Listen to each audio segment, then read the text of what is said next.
मोहतरम नाजरीन, आज हम सीखेंगे जीम बनाना।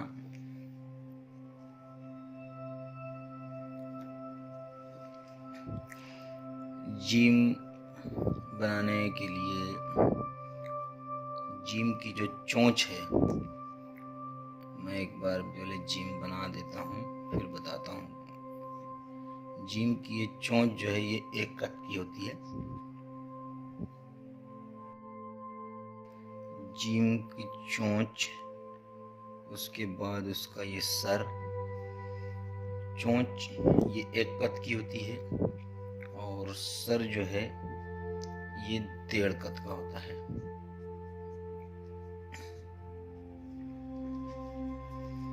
और इस सर की जो मोटाई है वो आधा कद की होती है। सर बनाने के बाद में जीम की गर्दन का जो हिस्सा है वो बिल्कुल आधे कद से भी बारीक इस तरीके से बनाएं कि यहाँ पर गर्दन और चोंच में तकरीबन 1 कद का फासला रहे। अब यहाँ से उल्टे कद का हर्फ है जीम।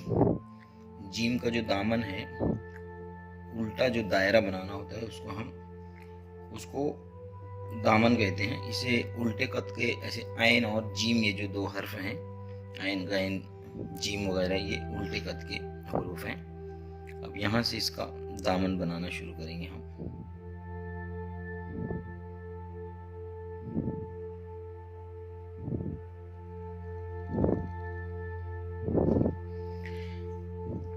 दामन बनने के बाद में ये जो आखिरी सिरा है, यहाँ से अगर इसके सर की तरफ जोड़े तो इस तरीके से एक बैजवी दायरा बनना चाहिए।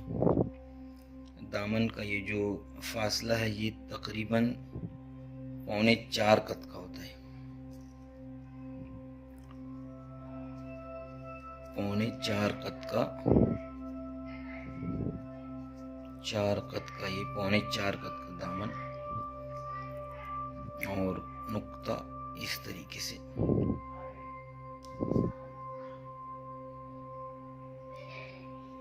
नुक्ते से नीचे की तरफ तकरीबन 2 कद का फासला रहना चाहिए और चोंच के पास से, सर के पास से अगर हम एक सीधा खत खींचते हैं तो ये इसके दामन को मस होता हुआ आना चाहिए। मतलब हमारा जो दामन है ये इस चोंच के हिस्से से आगे बिल्कुल नहीं जाना चाहिए। इस तरीके से बनता है जीम। मश्क से आप बेहतर तरीके से इसको बना सकते हैं। और इसी तरीके से जीम, चो, हो और खो भी बिल्कुल इसी तरीके से बनाएंगे।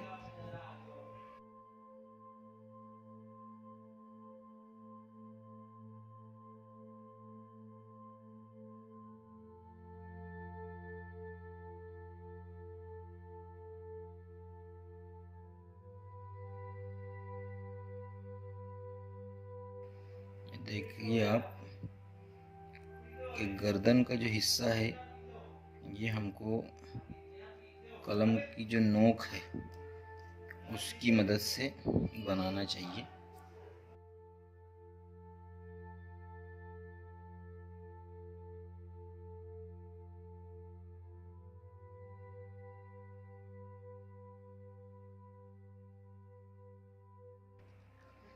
हम सिर्फ नोक की मदद से उसका सर जो है वो इस तरीके से आधे कद का बना सकते हैं।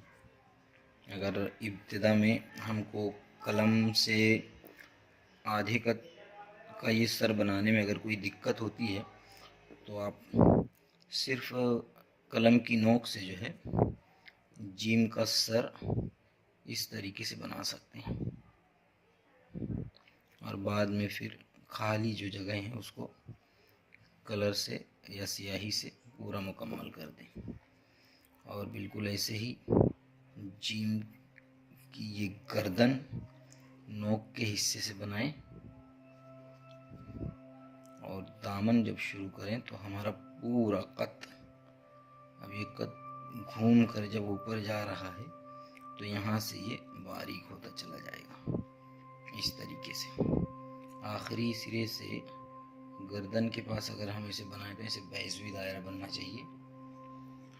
तो इस तरीके से हम जीम, च, हो, खो वगैरह बना सकते हैं।